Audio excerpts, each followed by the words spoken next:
My name is Chris Williams, and I'm the Chief Marketing Officer for Capgemini in North America. Capgemini is a global consulting and IT services company, and our mission in life is to help our clients transform their businesses through technology.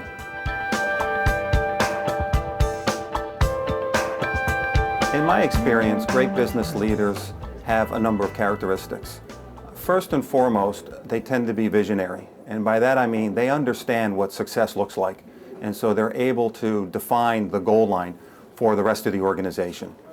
The second trait that I think is critical is they have to be inspirational.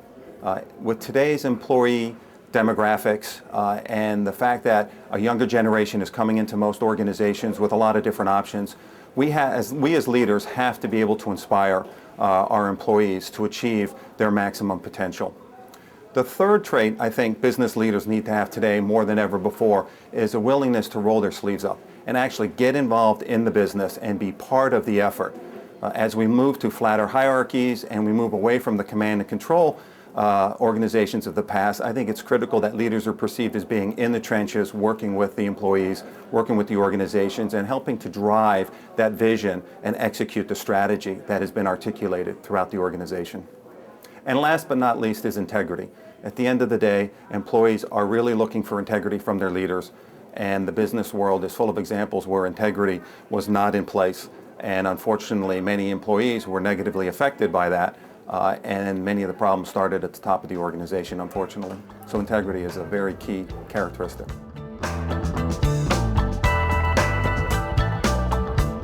I think it's one of the top challenges that executives have in most organizations today. Strategy without execution is a waste of time. So first and foremost, I think the vision has to be carefully architected in a way in which it's logical, it is clearly articulated to the organization. And then there's a second effort that's required, which is really the selling of the vision and selling of the strategy to the organization, where you need to overcome some organizational inertia, some traditional dependencies, whatever the case may be that keeps organizations from being able to change, and go out and solicit a broader group of employees who in essence become change agents in their own domain.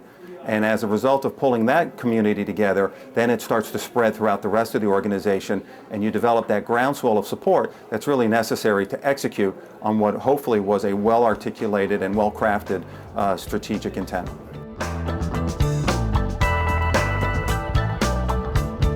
I think the difference between management and leadership is really best portrayed as a scale.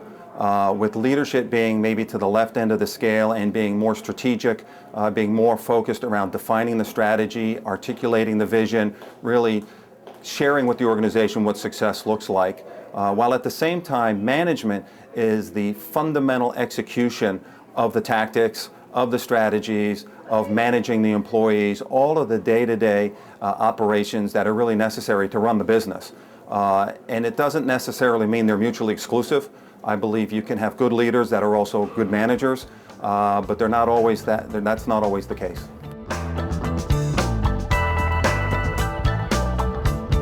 One of the management challenges that I've confronted really has to do with working in a very large organization that has multiple cultures within the same organization, whether inherited through acquisition or organically grown through different divisions coming together.